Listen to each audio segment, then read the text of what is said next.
Bismillahirrahmanirrahim. Assalamualaikum warahmatullahi wabarakatuh. Innal hamdalillah nahmaduhu wa nasta'inuhu wa nastaghfiruh wa na'udzubillahi min syururi anfusina wa min sayyiati a'malina. May yahdihillahu fala mudhillalah wa may yudlilhu fala hadiyalah. Asyhadu an la ilaha illallah wahdahu la syarikalah wa asyhadu anna Muhammadan abduhu wa rasuluhu la nabiyya ba'dah.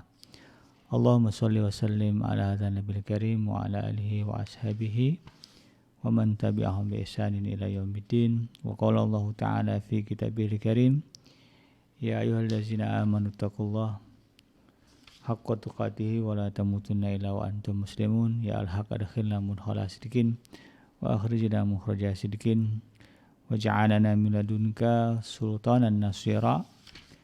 Ja'al haq wa zahaqal batil innal batila kana zahuqa. Rabbana innana amanna faghfir lana dzunubana wa qina adzabannar. Rabbi shrah li sadri wa yassir li amri wa hlul 'uqdatam min lisani yafqahu qawli, amma ba'd. Alhamdulillah, segala puji dan syukur adalah milik Allah, Tuhan semesta alam yang telah menciptakan kita dari tidak ada menjadi ada, dan karena rahmat dari Allah Subhanahu wa taala kembali kita berjumpa di udara di gelombang 1044 AM iDream Radio Successful Muslim Family bersama saya Bikenji yang akan melanjutkan kajian kita tentang Tarbiyatul Aulad, atau dalam program Tarbiyatul Aulad, di mana insyaallah kita akan coba mempelajari banyak hal tentang bagaimana mendidik dan membentuk anak-anak kita menjadi anak-anak yang saleh dan salehah. Sahabat hadirin yang dirahmati Allah, tidak lupa mari sama-sama kita baca salawat. Allahumma sholli ala sayyidina Muhammad wa ala ali sayyidina Muhammad. Assalamualaikum ayuhan nabi wa rahmatullahi wabarakatuh. Semoga Allah terima salawat dan salam yang kita baca dan dilimpah curahkan kepada para nabi, para rasul, terutama wabil khusus Rasulullah Muhammad SAW, dan semoga kita dicatat sebagai orang yang akan bertemu dengan Allah dalam keadaan sejahtera, kemudian dimasukkan ke dalam jannahnya, lalu dipertemukan dengan Rasulullah SAW di tepi sebuah telaga yang sangat indah, di bawah sebuah pohon yang sangat rindang, insyaallah. Amin ya rabbal alamin. Sahabat hadirin yang dirahmati Allah dimanapun Anda berada, melanjutkan kajian kita dalam program Tarbiyatul Aulad, masih melanjutkan pembahasan tentang kitab yang ditulis oleh Syekh Dr. Abdullah Nasir Alwan yang berjudul Tarbiyatul Aulad fil Islam. Sebagaimana yang sudah kita bahas pada episode sebelumnya, di dalam buku ini disebutkan bahwa pondasi dari pembentukan anak-anak yang saleh di dalam Islam itu dimulai dari proses pernikahan, bahkan dimulai dari proses menentukan siapa yang akan dijadikan pasangan dalam rumah tangga. Jadi sebelum nikah nih, dari mulai masa ta'aruf, dari mulai masa kita mengenal calon pasangan atau calon suami istri kita, itu disitulah pondasi atau akar dari bagaimana mendidik anak-anak yang soleh. Kalau akarnya bagus, ditanam di tempat yang tepat, begitu maka kemudian dia akan tumbuh menjadi pohon yang sesuai dengan yang kita harapkan, subur, berbuah, lebat, berbunga, gitu ya. Nah, demikian juga di dalam konteks tarbiyatul aulad, bagaimana kita mendidik anak-anak kita menjadi anak-anak yang soleh. Pondasinya, akarnya dimulai dari ketika kita menentukan pasangan hidup. Oleh karena itu kemudian Dr. Nasih Alwan, Abdullah Nasih Alwan di dalam kitabnya ini meletakkan bab pernikahan ini pada bagian awal. Ini penting untuk diketahui oleh kaum muslimin, wabil khusus yang akan menikah, baik yang baru pertama kali menikah ataupun yang mau menikah lagi. Mungkin ada yang ada yang bercerai, atau mungkin ada yang statusnya single parent dan ingin mengakhiri itu, lalu kemudian ingin menikah. Nah, kalau yang untuk menikah kesekian kalinya, mudah-mudahan dengan menyimak kajian ini, setidaknya tidak akan mengulangi lagi kegagalan di dalam pernikahan. Nah, pada bagian ini Dr. Nasir Alwan memberikan bimbingan ya sesuai yang ditunjukkan di dalam syariat ya, di dalam agama Islam tentang bagaimana menentukan ya atau memilih pasangan hidup kita, calon pasangan hidup kita. Kalau laki-laki ya suami ya, ya istri ya, kalau perempuan ya suami.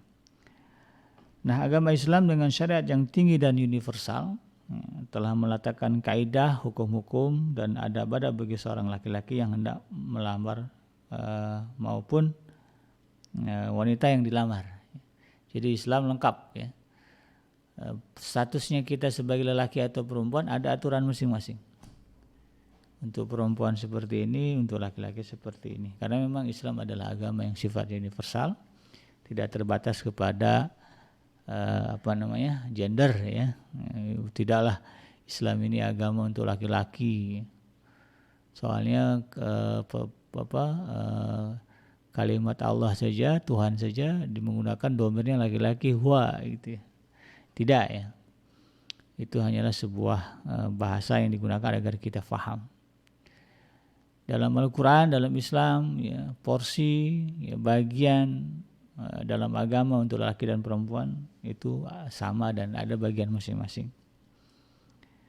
Nah, termasuklah kemudian ketika kita berbicara tentang bagaimana menentukan pilihan ya, calon pasangan untuk dijadikan sebagai suami atau istri ya, dibawa ke dalam jenjang pernikahan.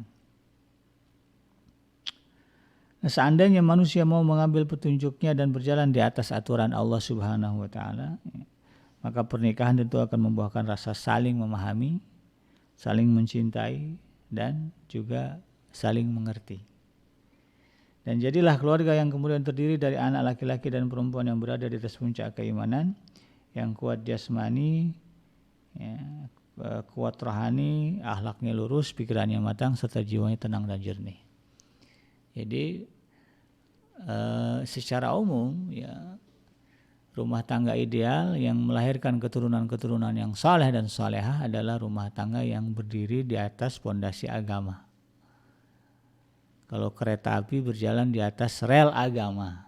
Nah, selagi kita berada di atas rel agama, berada di atas pondasi agama, maka sesungguhnya ya, kalimat doa-doa ya, sakinah mawaddah warahmah itu pasti akan tercipta. Sebagaimana yang dicontohkan oleh Rasulullah SAW dengan kalimatnya baiti jannati, rumah tangga saya itu surga buat saya.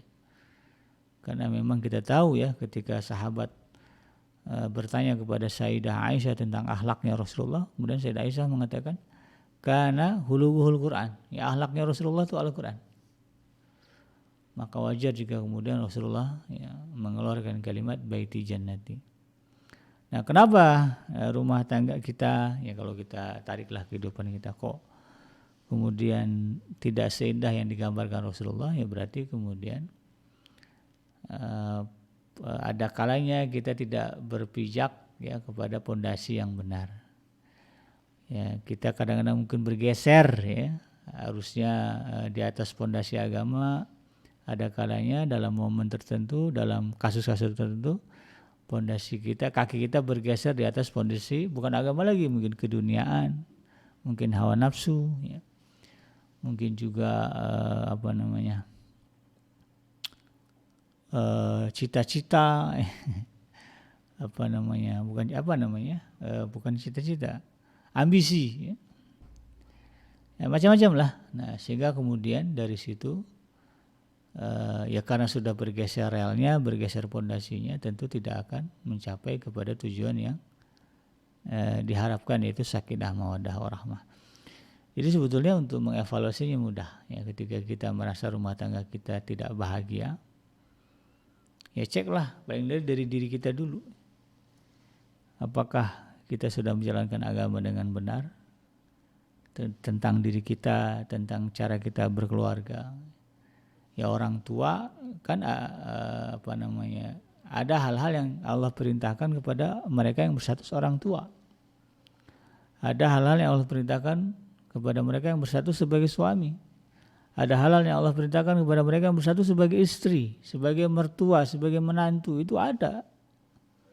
Nah itu yang kemudian kita checklist. Ada nggak saya lakukan? Kalau tidak ada, wajar jika kemudian.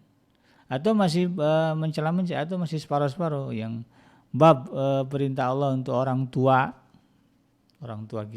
kita laksanakan, tapi kepada orang mertua enggak kita laksanakan. Ya pincang itu kan. Maka wajar kemudian ada persoalan muncul.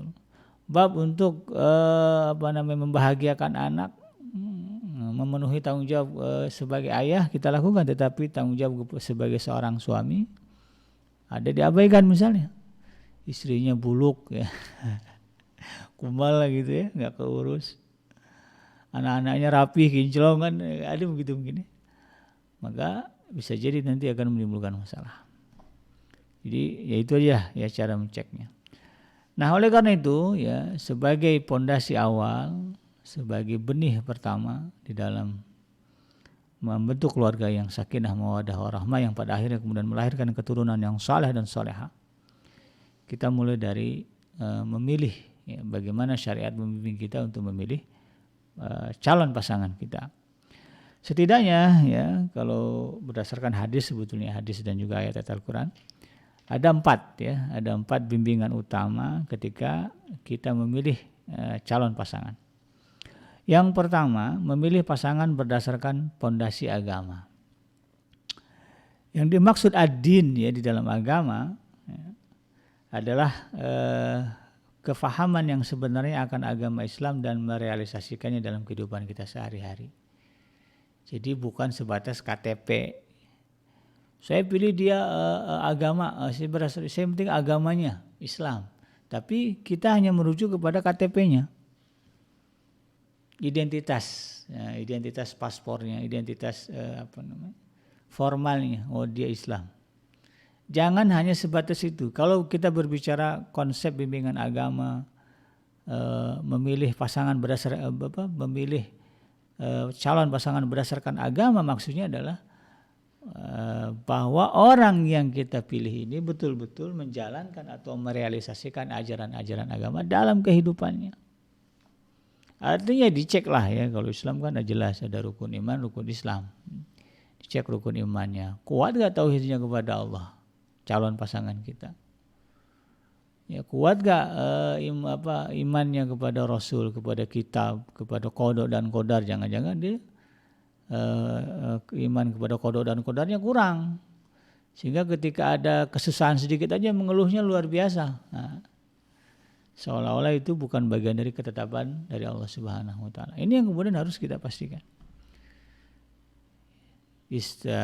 Terutama para wanita, karena yang akan dijadikan karena dia akan menjadikan suami itu sebagai imam. Nah, maka kalaulah laki-laki dituntut untuk teliti mengecek keislaman, ya kualitas din, ya kualitas agama calon istrinya, maka perempuan juga harus lebih selektif dalam urusan ini. Karena ketika dia mengiyakan, nah mulailah ya babak-babak baru dalam kehidupan rumah tangga.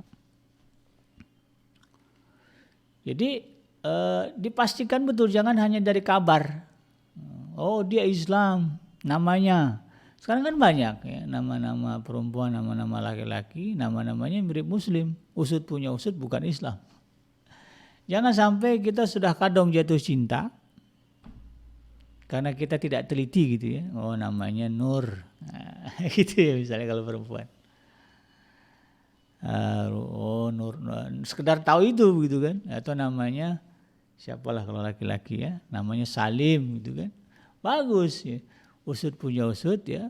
Ternyata setelah kita jatuh cinta kepada calon pasangan itu, usut punya usut ternyata agamanya bukan Islam.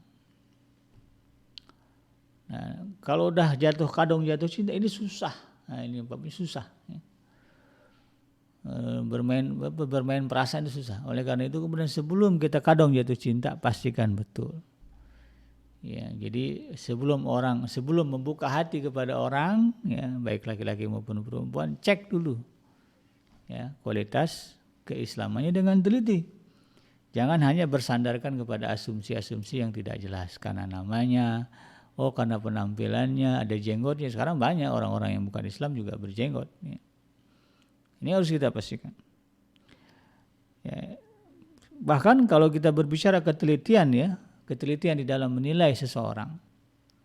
Sayyidina Umar Ibn Khattab ya, itu memberikan kepada kita ibrah, memberikan kepada kita teladan bagaimana seharusnya kita ketika menilai orang, ketika ingin kita mendapatkan penilaian yang hakiki, penilaian yang benar, penilaian yang akurat tentang orang, maka itu tidak bisa berdasarkan hal-hal yang tidak pasti.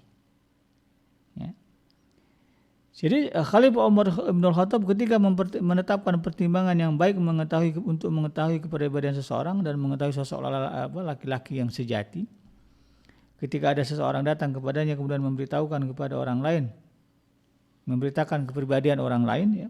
Lalu kemudian Sayyidina Umar bertanya, apakah kamu mengenal laki-laki ini? Jadi ketika ada orang datang ke tempat Sayyidina Umar, lalu kemudian dia cerita, si anu itu begini. Sayyidina Umar tidak akan mengiyakan langsung.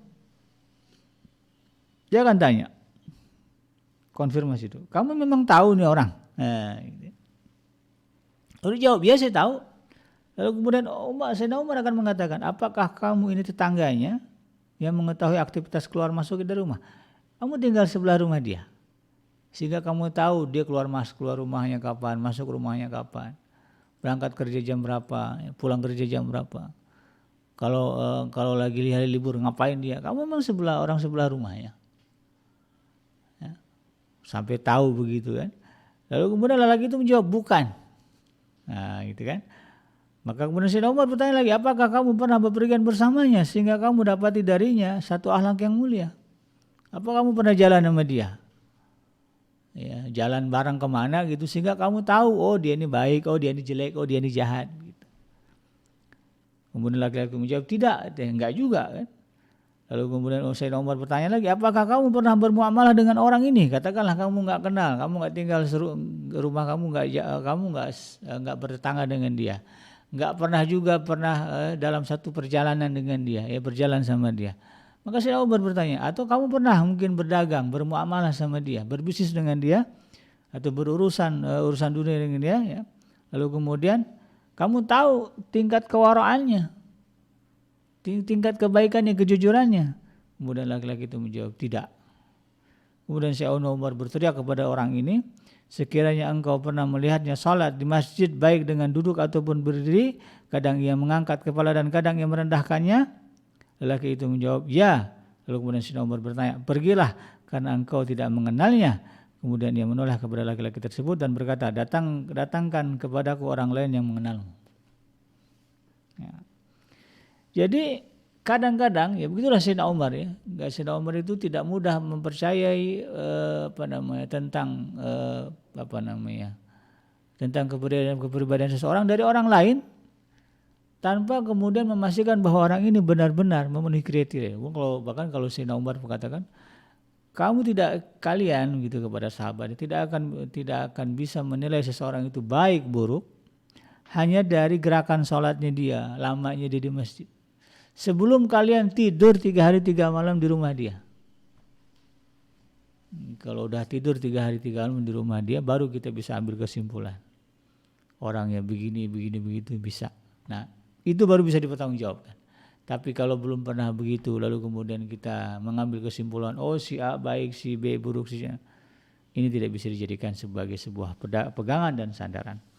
Inilah bentuk ketelitian kita. Maka seharusnya demikian pula ketika kita berbicara tentang memilah dan memilih calon pasangan hidup kita.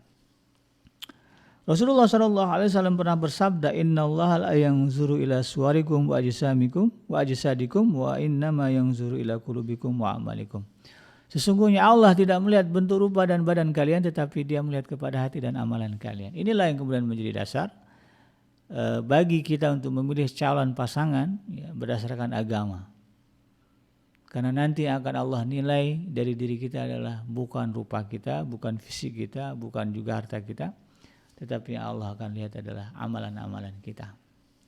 Karenalah kemudian Nabi menunjukkan kepada siapa saja yang memiliki keinginan untuk menikah, maka hendaknya ia memilih pasangan dari kebagusan agamanya. agamanya dulu yang disarankan oleh Rasulullah SAW. Diriwayatkan oleh Imam Bukhari dan juga Imam Muslim dari Abu Hurairah radhiyallahu anhu, ya Rasulullah SAW bersabda, tungkahul mar'atu li arba'. Ya, perempuan itu dinikahi atas 4 sebab. Ya, 5 liha karena hartanya, wali hasabiha ya bagi nasabnya, wa jamaliha dan kecantikannya, wali diniha dan karena agamanya. Fazfar kata Rasulullah SAW, ya, fazfar bidzatid din, ya, taribat jadak, ya. Maka pilihlah karena agamanya, niscaya kamu akan beruntung. Nah, jadi jadi perempuan itu ya dalam Islam boleh dinikahi atas 4 sebab. Pertama ya jelaslah dia harus Islam ya. Yang pertama karena kekayaannya. Oh, jadi boleh ya seseorang itu menikahi perempuan karena dia orang kaya. Boleh ya. Kemudian karena keturunannya, oh ini anak pejabat, ya ini anak bangsawan ya. Oh ini anak saudara saya. Oh pokoknya karena nasab. Boleh ya. Kemudian karena kecantikannya, oh nah ini umum ya, karena cantiknya, bagusnya, dan kemudian karena agamanya, karena kesalehannya. Maka kata Rasulullah SAW, yang akan merasakan keberuntungan dan kebahagiaan di dalam pernikahannya atas pilihannya itu adalah mereka yang memilih faktor agama. Agama dalam artian tadi ya betul-betul orang ini merealisasikan ajaran Islam di dalam kehidupannya. Maka dialah yang akan berbahagia, yang akan beruntung di dalam pernikahannya. Diriwayatkan oleh At-Tabrani di dalam Al-Awsat dari hadis Anas bin Malik bahwa Nabi SAW bersabda, ya, yang artinya hadisnya cukup panjang. Siapa yang menikahi seorang wanita karena ingin mencari kemuliaan duniawi, maka Allah tidak akan menambahkan untuknya kecuali kerendahan. Dan siapa yang menikahi seorang wanita karena hartanya, maka Allah tidak akan menambahkan untuknya kecuali kefakiran. Dan siapa yang menikahi wanita karena kedudukannya, maka Allah tidak akan menambah kepadanya selain kerendahan. Dan siapa yang menikahi seorang wanita tidak lain karena ingin agar penglihatannya dan kemaluannya terjaga, juga menyambung tali rahimnya, maka Allah akan memberkahi lelaki menjadi suaminya dan wanita menjadi istrinya. Nah, ya. Jadi back to basicnya adalah kembali kepada ajaran Islam. Kenapa pilih perempuan ini? Kenapa pilih laki-laki ini? Kalau kalimat yang keluar dari lisan kita, saya ingin menjaga kemaslahatan keluarga saya, ya, menjaga kemaluan saya dari perbuatan zina, ya, dan kemudian ingin melahirkan anak-anak yang soleh, ya, kan menjaga tali rahim itu maksudnya, lahir keturunan soleh, maka kata Allah Subhanahu Wa Taala, Allah akan memberkahi lelaki atau perempuan yang kemudian menjadi pilihannya karena atas dasar itu. Ketika agama dijadikan sebagai pilihan utama, jadi berdiri nih tiga calon ya, atau 4 calon ya, maka kemudian agama mengajarkan dari 4 ini yang perlu dicek pertama adalah kualitas keagamaannya, bacaan Qur'annya, ya, kualitas apalagi keyakinannya, ya, hafalannya bagus ya, lalu kemudian pemahamannya tentang agama, pemahamannya tentang rumah tangga, bagaimana kesabarannya, ya. Nah, itu dari situ dulu penilaiannya. Nah, barulah kemudian dicari nilai plus dari yang lainnya. Oh, setelah semuanya sama bagusnya, sama cantiknya, ya, sama kayaknya, gitu. Begitu ya. Oh maaf, ini sama agamanya, bagus semua agamanya ini. Ya. Maka bolehlah ya kita kemudian menambahkan beberapa kriteria. Oh, karena agamanya semua bagus, ya, pilih yang paling tampan, yang paling cantik. Nggak ada masalah. Jadi pilihan kedua, oh sama cantiknya, sama solehnya, nah, gitu. Sama solehnya, sama cantiknya, sama tampannya, sama ya. Tambahkan kriteria satu lagi apa? Siapa di antara mereka yang nasabnya paling bagus, ya, orang tuanya jelas, ya, kemudian dari keluarga baik-baik, ya, pilih dia. Oh sama-sama semuanya bagus ya. Tambahkan lagi satu apa? Siapa yang hartanya, kekayaannya paling banyak, ya nggak ada masalah.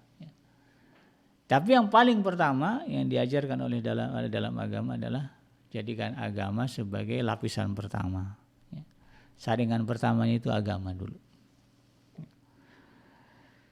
Nah sebaliknya Rasulullah SAW memberikan petunjuk kepada para wali anak perempuan untuk berusaha mencarikan pelamar yang memiliki agama dan akhlak yang baik agar nantinya ia mampu menegakkan kewajibannya dengan baik dalam mengayomi keluarga dan melaksanakan hak-hak seorang istri, mendidik anak, menegakkan kemuliaan dan memenuhi kebutuhan keluarga dengan tenaga dan nafkah darinya. Imam At-Tirmidzi meriwayatkan bahwa Rasulullah SAW bersabda, "Idza ja'akum man tardawna dinahu wa khuluquhu fazawwijuhu illa taf'alu takni fitnatan fil ardi wa fasadun arid." Jika telah datang kepada kalian untuk melamar seorang laki-laki yang engkau ridhoi agamanya, ini pesan kepada perempuan ya. Kalau yang tadi pesan kepada laki-laki, ini pesan Rasulullah kepada perempuan. Jika telah datang kepada kalian ya seorang laki-laki yang engkau ridhoi agamanya, saringan pertama agamanya dulu. Kau ridhoi agama dan akhlaknya, ya agama itu pemahamannya, akhlaknya bagaimana dia mengamalkannya, ya dua-duanya sepaket ya. Maka segeralah nikahkan. Ya, segeralah menikah ya, terima gitu. Jika tidak engkau lakukan maka akan terjadi fitnah dan kerusakan yang besar. Ini yang harus kemudian kita pahami. Oleh karena itu sahabat hadirin yang dirahmati Allah ya, sungguh menyedihkan berapa banyak wanita yang tatkala mereka berada di rumah ya, mereka menjadi teladan dalam menjaga wibawa kesucian, tatkala ia berpindah ke dalam rumah yang membolehkan segala hal, maka rumah seorang suami yang bejat dan rusak berubahlah menjadi wanita liar dan bebas yang tidak mengenal lagi nilai-nilai dan tidak mengkhawatirkan kemuliaan dan kewibawaan. Dan ini menjadi tanggung jawab para wali. Jadi bab memilah-memilih ini bukan hanya urusan mempelai ya, lelaki dan perempuan. Tapi lebih dari itu para wali, terutama para orang tua dari para gadis ya, yang ingin kemudian mencarikan calon suami bagi anak-anaknya, bagi mereka yang berada di kewaliannya ya, kalau orang tuanya berarti abang-abangnya ya. Maka kemudian yang harus diperhatikan adalah agama. Sekalipun ya anak kita seorang wanita berada dalam sebuah keluarga yang saleh dan salehah, keluarga yang baik, ya, taat, mengenal agama, tetapi ketika dia menikah dia kan akan keluar dari rumah itu dan ikut dengan suaminya. Maka khawatirlah jika kemudian ternyata si suami adalah orang yang jahat, orang yang tidak baik, yang kemudian jauh dari nilai-nilai agama. Khawatirnya si perempuan ini kemudian terbawa arus ya, dan pada akhirnya kemudian berkuranglah kemudian kualitas kesalahan dan sebagainya. Ini yang kita tidak mau. Ini harus kita pahami. Kemudian yang kedua ya, syariat mengajarkan kita untuk memilih ya, pasangan berdasarkan keturunan dan kemuliaan. Ya. Jadi kaidah yang digariskan oleh agama Islam dalam memilih calon pendamping hidup ya, satu sama lain yaitu dengan memilih pendamping yang berasal dari keturunan keluarga yang baik pekertinya ya, dan mulia kehormatannya, sebab manusia itu ibarat logam yang memiliki kadar kemuliaan dan kerusakan yang berbeda-beda. Nabi menjelaskan di dalam hadisnya bahwa manusia itu memang ibarat logam yang memiliki kadar kemuliaan, kebaikan dan keburukan ya. Dalam sebuah sebuah hadis ya, yang diriwayatkan oleh At-Tayalis, Ibnu Ma'ani dan Al-Askari dari Abu Hurairah radhiyallahu taala anhu ya. Rasulullah SAW bersabda, "An-nasu ma'adhinu fil khairi wa syarri. Yaruhum fil jahiliyah, yaruhum fil Islam idza faqahu." Ya. Manusia itu ibarat logam dalam kebaikan dan keburukannya. Orang yang paling baik di masa jahiliyah juga akan menjadi yang paling baik dalam agama Islam seandainya mereka berilmu. Oleh karena itu kemudian Nabi menekankan kepada siapa saja yang berkeinginan untuk menikahkan atau ingin menikah supaya memilih pendamping hidup berdasarkan kemuliaan dan kebaikan keturunan. Dan sebagaimana dalam sebuah hadis ya, yang diriwayatkan oleh Ad-Daruqutni dan lain-lainnya ya, yang diriwayatkan secara marfu ya, disebutkan bahwa Rasulullah SAW bersabda, iyyakum wa hadara'a wa hadara'a din Qalu wa ma hadar ad-diman ya Rasulullah, qala al-mar'atul hasana'u fil mambatisu, ya. Jauhilah oleh kalian rumput-rumput hijau yang berada di tempat-tempat yang kotor. Para sahabat bertanya, apakah yang dimaksud dengan rumput-rumput hijau yang berada di tempat yang kotor? Rasulullah menjawab, yaitu wanita-wanita yang cantik yang tumbuh berkembang di tempat-tempat yang tidak baik. Nah, jadi pentingnya nasab, ya, itu karena itu tadi, ya, manusia ini ya seperti logam, ya, bahwa dia memiliki kemuliaan. Bahwa kita tahu, katakanlah begitu, ya, emas itu tetap akan jadi emas dimanapun dia berada. Ya. Tetapi kan ketika emas itu terbenam di dalam kotoran, terbenam di dalam lumpur, maka kemudian pertama orang tidak akan tahu kalau itu adalah emas, ya. Ya. Dan bisa jadi akan terkubur selamanya di situ. Gitu. Kalaupun kemudian orang tahu, orang akan ragu, apalagi kalau kemudian, ya, tempatnya begitu kotor, ya, begitu, ya pokoknya nggak enak deh, ya, mau terjun ke dalam, orang mungkin akan mengabaikan itu. Oleh karena itu kemudian di dalam hal ini sahabat hadirin yang dirahmati Allah, ya, nasihat dari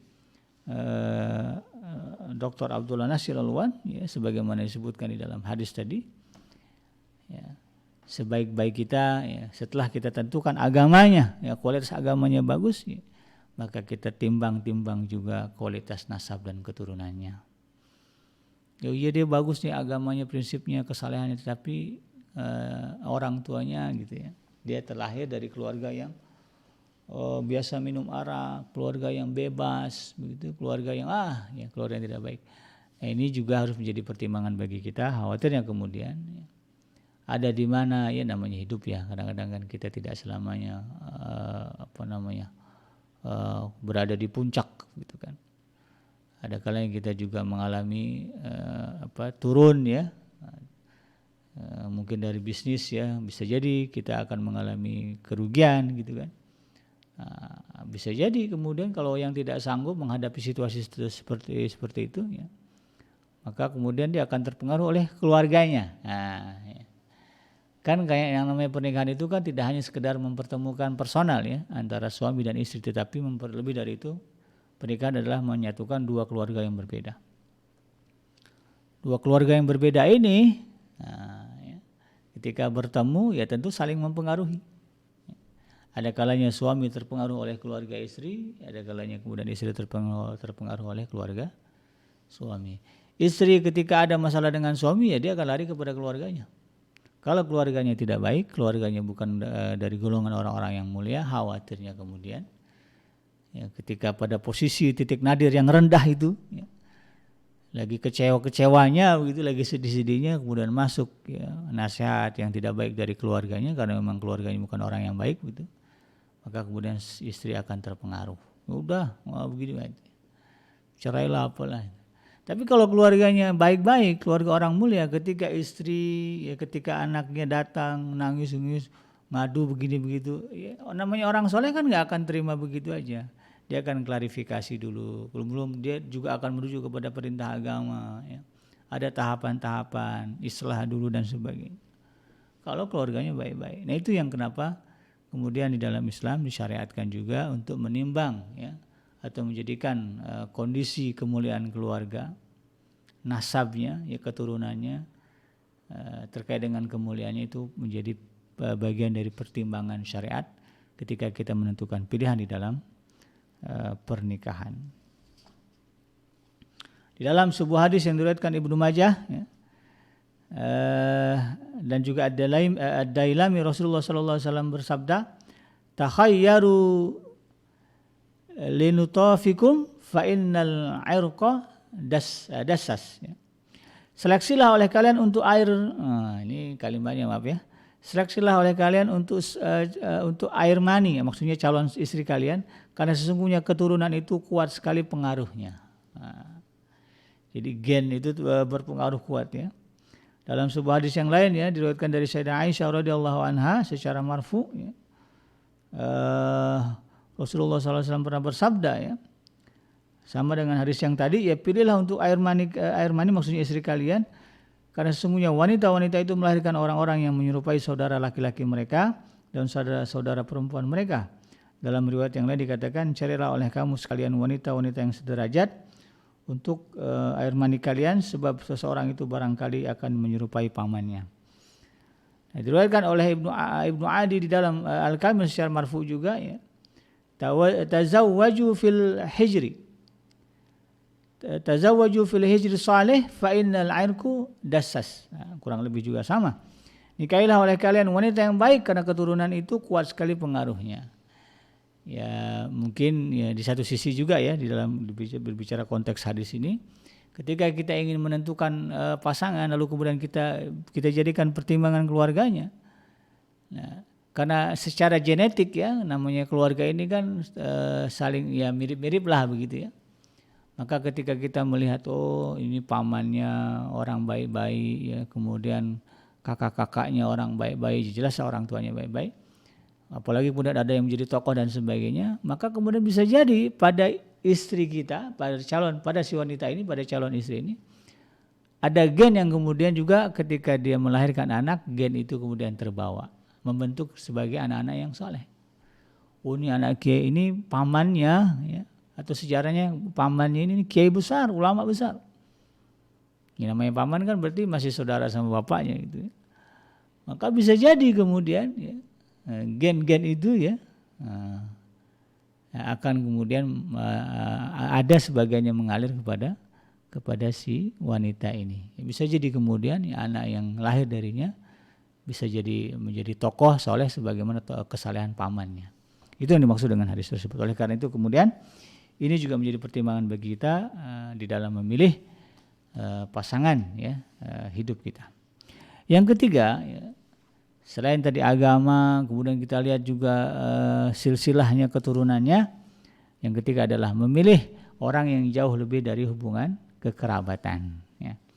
Nah, di dalam hal ini ya, Dr. Nasi Alwan mengatakan ya, termasuk dalam arahan dalam Islam yang bijaksana dalam memilih seorang istri, yaitu mengutamakan wanita yang asing daripada wanita-wanita yang memiliki kedekatan nasab dan hubungan. Hal ini dimaksudkan menjauhkan fisik anak-anak dari pengaruh penyakit-penyakit yang menular atau cacat bawaan, serta untuk memperluas ruang lingkup kekeluargaan dan mengokohkan ikatan-ikatan sosial. Ya, dari sinilah fisik mereka nanti akan menjadi kuat, kesatuan mereka akan semakin terjalin kokoh, dan perkenalan mereka bertambah luas. Ya, tidak mengherankan jika kemudian Nabi melarang dengan keras setiap pernikahan yang terjalin dari orang yang memiliki kedekatan nasab dan hubungan, sehingga nantinya anak tidak tumbuh menjadi lemah atau mewarisi cacat kedua orang tuanya, penyakit-penyakit nenek moyangnya. Dalam sabdanya yang berisi tentang peringatan ini adalah Rasulullah bersabda, la tankihul qarabata fa innal walada yukhlaqu dhawiyan wa qauluhu iqtarabu wala tadwu. Ya. Janganlah kamu menikahi kaum kerabat, sebab akan dapat menurunkan anak yang lemah jasmani dan akalnya. Dan dalam sabda yang lain, ya, carilah oleh kalian wanita-wanita yang jauh dan janganlah mencari wanita-wanita yang dekat. Maksudnya lemah jasmani dan akalnya. Nah, para peneliti ya, mengemukakan bahwa menikahi orang yang memiliki kedekatan hubungan darah ya, atau hubungan nasab ya, akan menjadikan keturunan itu lemah jasmani dan akalnya. Selain itu, anak-anak bisa mewarisi sifat-sifat yang jelek dan kebiasaan dari orang-orang tua mereka yang tercela. Dan kenyataan ini telah ditetapkan oleh Rasulullah SAW sejak 14 abad silam, sebelum teori ilmu pengetahuan itu datang dan mengungkapkan hakikat-hakikatnya. Inilah salah satu mukjizat dari Rasulullah SAW yang utama dan juga agung. Jadi memang ya, secara genetik ya, penelitian juga sudah mengungkapkan ya, pernikahan yang masih berada dalam pertalian darah ya, ini kemudian akan menimbulkan cacat genetik gitu ya. Dan resikonya besar. Ya, artinya kalau terjadi pernikahan ya, dengan masih kerabat-kerabat ya, itu resikonya cacat genetiknya besar. Makanya kemudian dalam Islam kan ada yang disebut mahram dan bukan mahram ya. Ya, paman tidak boleh ya menikahi keponakan ya, kemudian kakak adik ya, orang tua, orang yang pernah dinikahi oleh ibu dan ayah kita ya nggak boleh gitu kan. Nah, itu bagian dari ajaran Islam untuk mencegah ini tadi ya, mencegah lahirnya keturunan-keturunan yang lemah secara akal dan juga jasmani. Oleh karena itu sahabat Adrim yang dirahmati Allah ya, di dalam hal ini kalaulah memungkinkan, ini kita berbicara memungkinkan ya, ada pilihan bahwa kita bisa menikahi orang yang jauh dalam artian bukan bagian dari lingkaran keluarga kita, ya maka nikahilah ya, itu lebih baik dan lebih diutamakan. Tapi dalam kondisi yang tidak memungkinkan ya, adanya itu yang mau cuman dia, ya tidak ada masalah ya. Dan kita berdoa kepada Allah selagi dia bukan mahram ya, ya bukan orang yang diharamkan untuk dinikahi atau dinikahkan, ya nggak ada masalah. Ya, tapi kalau memungkinkan ya sekali lagi, dan ini kita berbicara bagaimana melahirkan generasi yang kuat ya, generasi yang soleh, generasi yang luar biasa begitu kan. Maka opsinya itu. Tapi kalau kita keluar dari konteks itu, saya mau pasrah, mau dapat anak kayak gimana aja tidak ada masalah. Maka ya kita abaikanlah ya prinsip-prinsip yang dikemukakan oleh Dr. Abdullah Nasir Al-Ulwan ini di dalam konsep Tarbiyatul Auladnya. Tapi kalau kita ingin punya niat, ya Allah, saya nikah, saya pengen dapat keturunan yang kuat, ya, yang nanti kalau dibutuhkan untuk menjadi mujahid, menjadi orang yang berjuang untuk agama dan kemaslahatan bangsanya begitu, dia kuat dan sanggup.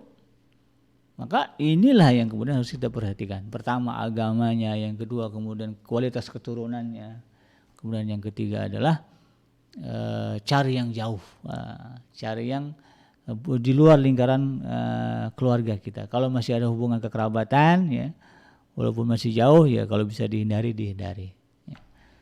Alhamdulillah saya pribadi punya istri orang Seberang. Saya Betawi Sunda, istri Minang ya. Karena berdasarkan prinsip ini ya. Harapannya apa ya, mudah-mudahan anak-anak yang lahir dari istri ya, kita ada anak-anak yang kuat secara jasmani, kuat secara rohani, sehingga dia menjadi pribadi-pribadi yang soleh sebagaimana yang kita harapkan. Dan yang terakhir ya, bimbingan syariat di dalam menentukan pasangan hidup adalah lebih mengutamakan yang gadis. Ya, ini juga bagian dari ajaran syariat agama kita, di mana lebih baik mengutamakan yang masih gadis ya, atau dalam bahasa Al-Qur'annya bikr ya, daripada yang telah menjadi janda atau thaib ya, karena memiliki hikmah yang agung dan manfaat yang besar. Ya, manfaat dari anjuran ini adalah melindungi keluarga dari hal-hal yang bisa menyusahkan kehidupan dan menjerumuskan dari berbagai bentuk permusuhan. Ya.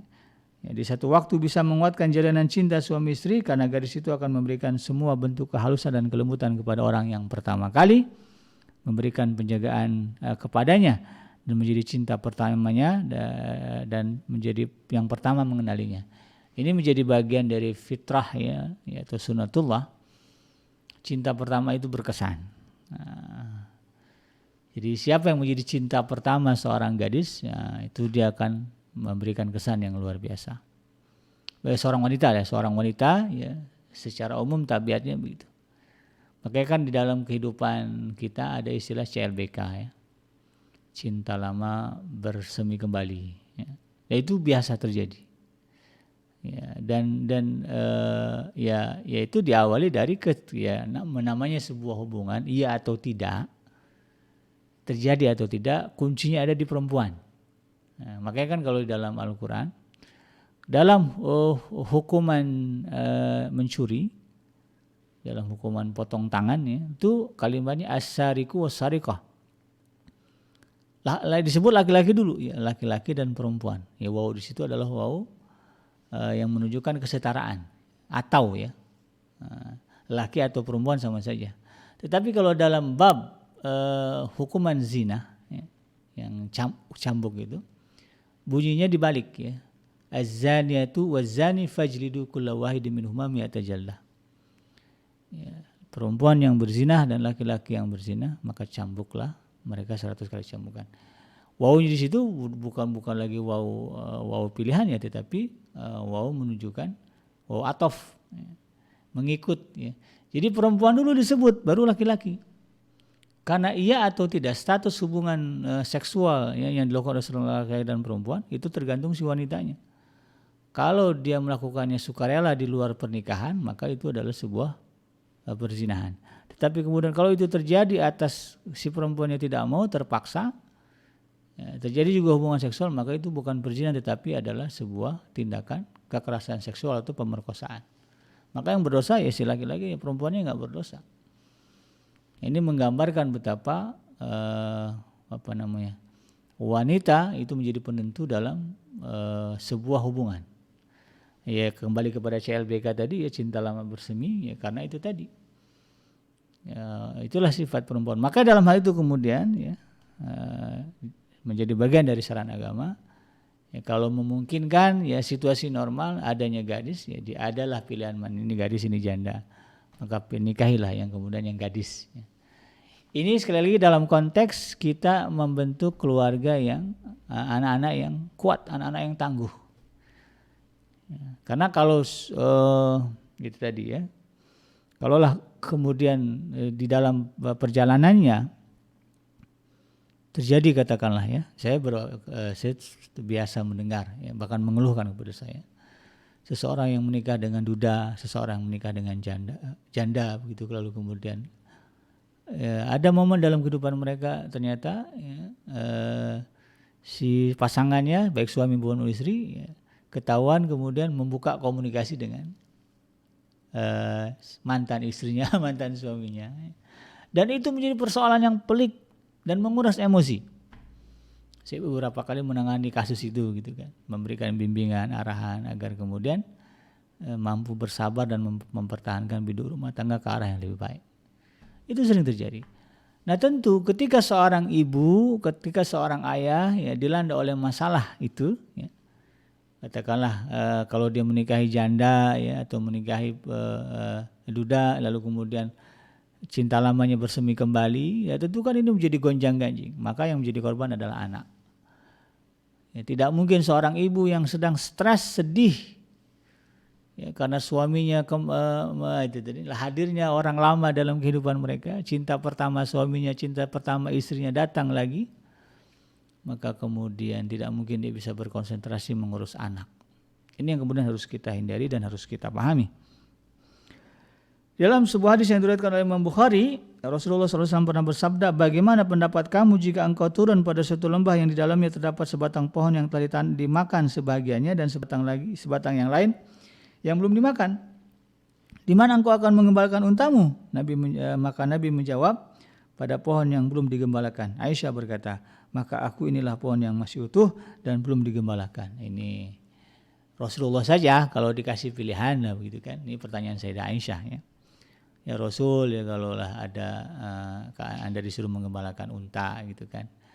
Kemudian di situ ada dua lembah, yang satu lembah diisi pohon-pohonan yang sudah pernah yang sudah pernah dimakan oleh binatang dan sebagainya. Satu lagi yang belum, masih utuh, belum terjamah. Engkau akan mengembalakan di mana untanya? Maka Rasulullah mengatakan di tempatnya masih utuh, yang masih bagus. Ini menggambarkan kecenderungan Rasulullah SAW demikian. Maka dalam konteks ya ingin melahirkan keturunan yang berkualitas, ini juga menjadi pertimbangan kita. Ya, ini dalam artian pertimbangan yang matang dan untuk masa jangka panjang. Ya, ketika bahkan lebih bagus lagi, yang dinikahi itu cinta pertama. Si suami menikahi cinta pertamanya dan istri juga menikahi cinta pertamanya. Jadi peluang untuk datang orang ketiga insya Allah tidak besar. Walaupun ada lah peluang-peluang itu, karena memang manusia kan dia berinteraksi, dia berjibaku. Tetapi kan kita berbicara kemungkinan-kemungkinan dan bagaimana mengatasi kemungkinan-kemungkinan itu. Oleh karena itu kemudian ya, ini juga menjadi landasan dalam memilih calon pasangan. Di dalam sebuah hadis ya Rasulullah juga pernah mengatakan, alaikum bil abkar, ya sebaiknya kalian itu menikahi seorang gadis, fa innahunna a'zabu afwahan, karena mereka lebih manis pembicaraannya. Nah, ya kalau diajak ngomong enak, ya. Suara-suaranya masih ya begitulah ya. Ini kita berbicara mungkin yang sudah menikah ya mengenang momen dulu waktu pengantin baru ya dengan pasangan masing-masing, itu momen-momen yang indah. Makanya kalau lagi ribut sama istri sama suami, ingatlah momen-momen itu gitu kan. pernah saling memanja, saling mencubukan begitu ya. Demikian sahabat Eternium yang dirahmati Allah, yang mudah-mudahan bermanfaat, yang benar datangnya dari Allah Subhanahu wa taala, dan yang salah semata-mata lahir dari kealfaan dan kehilafan saya pribadi. Subhanakallahumma rabbana wa bihamdika asyhadu an la ilaha illa anta astaghfiruka wa atubu ilaik. Walhamdulillahirabbil alamin. Wassalamualaikum warahmatullahi wabarakatuh.